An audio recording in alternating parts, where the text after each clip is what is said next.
Hi guys, good morning, good afternoon, good evening, wherever you may be in the world.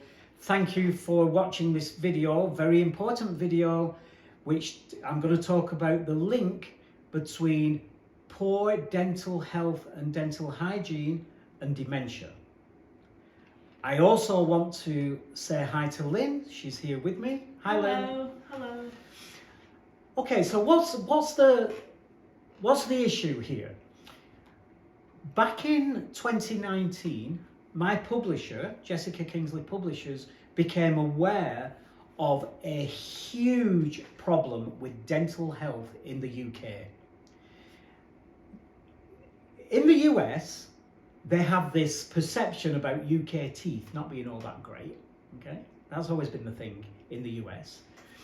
And it's not too inaccurate, and especially over the last few years, it's very, very difficult for people to find an NHS dentist in the UK. People are beginning to have to pay private, like they do in the US, if they don't have insurance. So there's a big issue now, even here in the US, as well as the UK, with poor dental hygiene and dental health.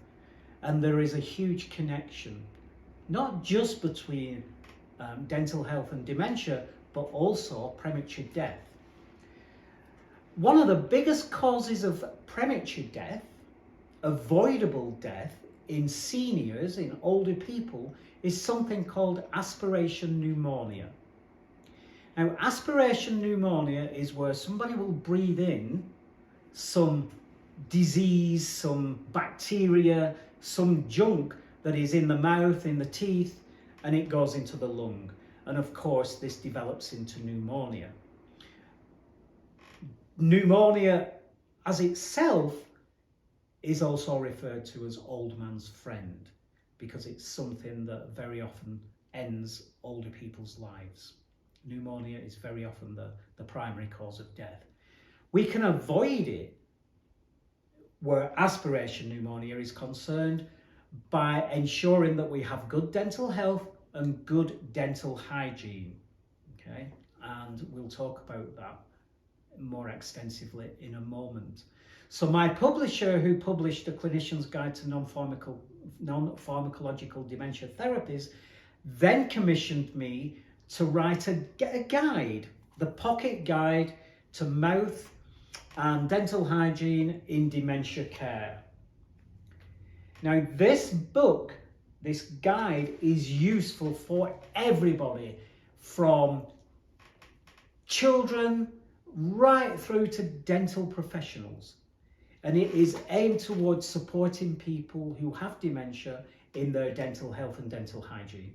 And there are lots and lots of examples and lots of strategies and lots of ways of managing that and helping people to meet their dental needs, their dental health and dental hygiene needs.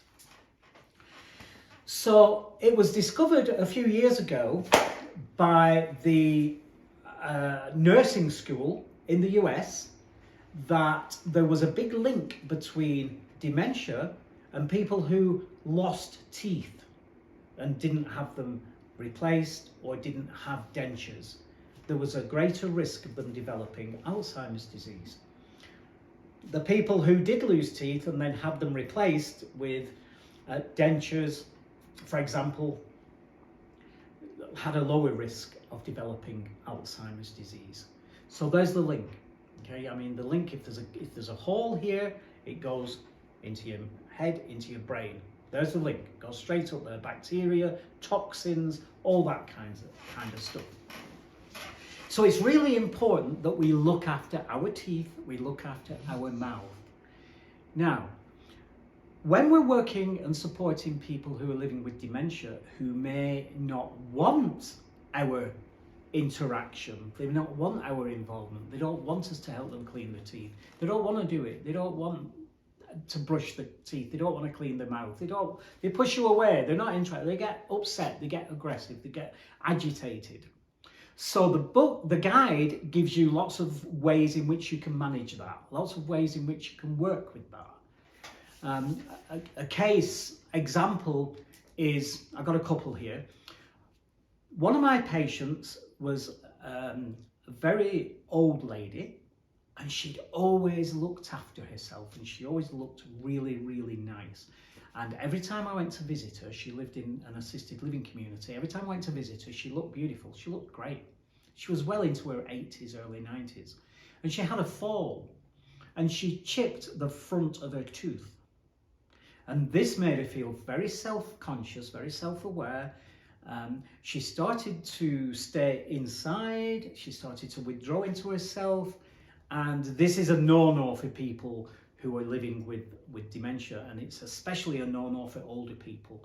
I need them to be out and about. I need them to be engaging, interacting with community, with society as a whole. Her son said, oh, it's okay, because it doesn't matter. It'll be all right. We don't need to worry about it. Well, yes, we do, because she's self-conscious and it's changing her lifestyle. And she's becoming less of herself. She's diminishing as an individual. Ill-being. Absolutely, it was impacting on her ill-being.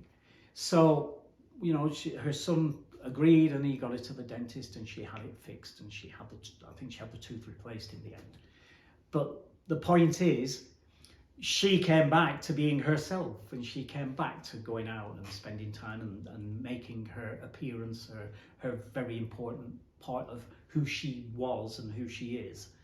So it is absolutely crucial, you know, self-esteem, self-confidence, being self-aware. More or less everybody wants to look good. They want to look nice. They want to present themselves well. So dental hygiene and dental care is very, very important for that. So that's one of the things, the psychological impact. Then, of course, we have the physical impact, the aspiration pneumonia. When somebody's taken medication, and especially liquid medication, which is often very sweet because it's often got sugar in and that kind of stuff, make sure that people clean their teeth and clean their mouth afterwards, after they've had their medicine, after they've had lunch, after they've had something, if they have had a sweet drink, make sure they brush their teeth afterwards and clean their mouth. Really important part of dental hygiene. People don't think about this with medication, but it is crucial, it is important.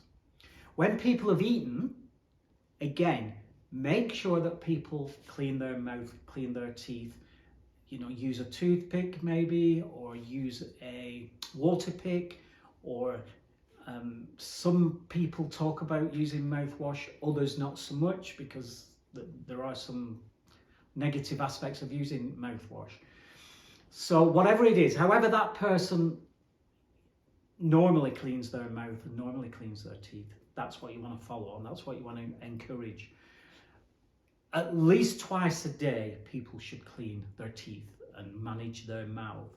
But if people are having medication 3 or 4 times during the day, then it has to be 3 or 4 times during the day. So make it part of a routine. Absolutely. Add it. Right. End of life care. Oral hygiene is crucial to end of life care.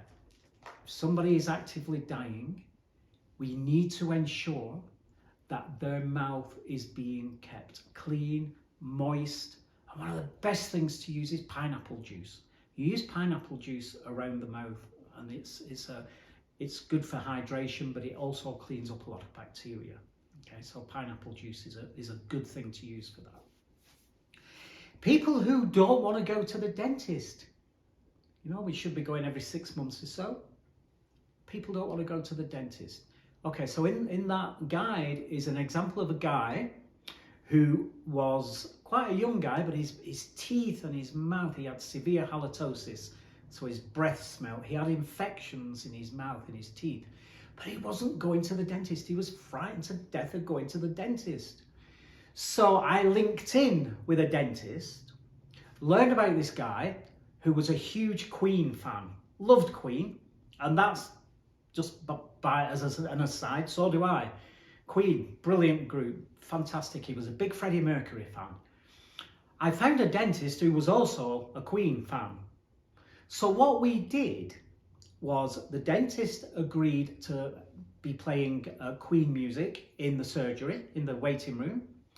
and also fed the music into his office, into the dental clinic area. So he did that. He already had some pictures and posters up of Queen and Freddie Mercury, Roger Taylor, John Deacon and Brian May. He already had pictures of those. So that was cool. That was already in place. And so I spoke to this guy about the dentist and said, look, he's a huge Queen fan, loves Freddie Mercury. Why don't you just go and meet him and talk to him and see what he can do to help with managing your pain and managing this bacterial infection that you've got? Because, you know, we need to deal with it. We've got to get it sorted out.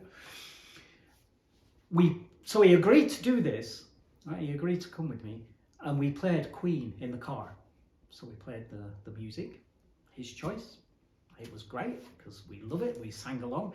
He was in a really upbeat, positive mood when we got to the dentist. And so in we went, and lo and behold, the dentist came out dressed like Freddie Mercury. How cool is that? And there was this instant smile on this guy's face, and this kind of anxiety seemed to melt away.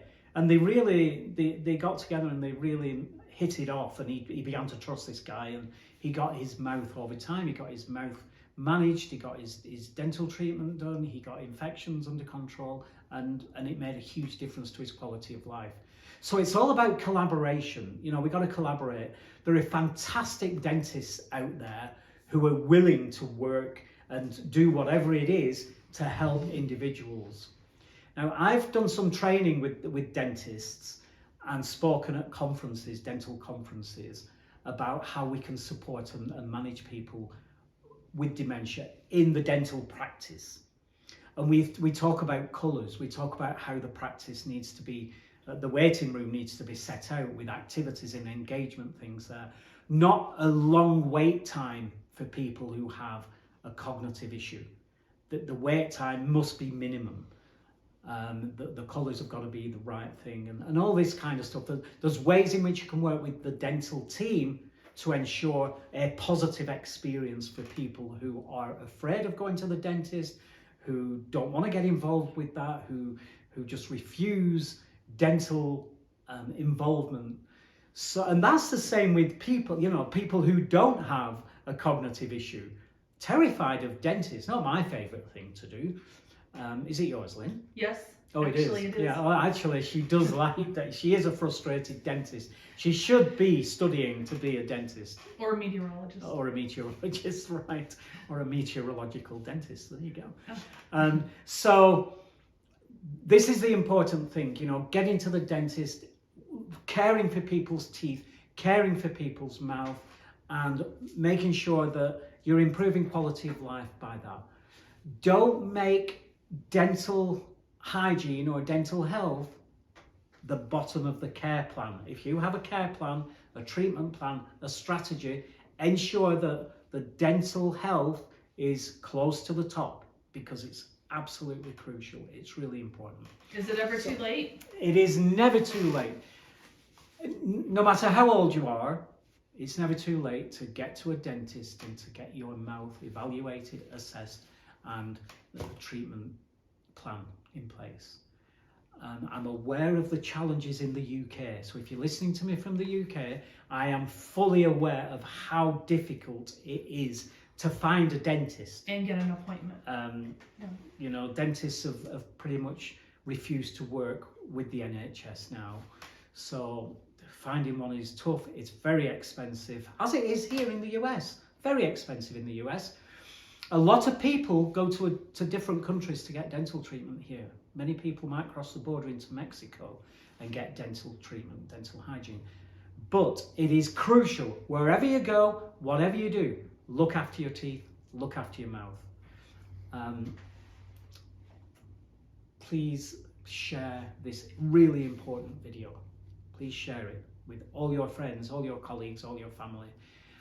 Follow me on Instagram. Subscribe to our YouTube channel.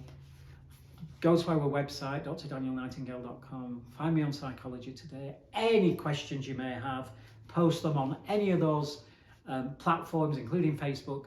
You can find me, send me questions, I'll answer them.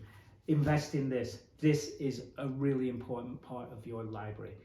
Have a great week, and remember, dump the soda, because that will rot your teeth as well as your brain.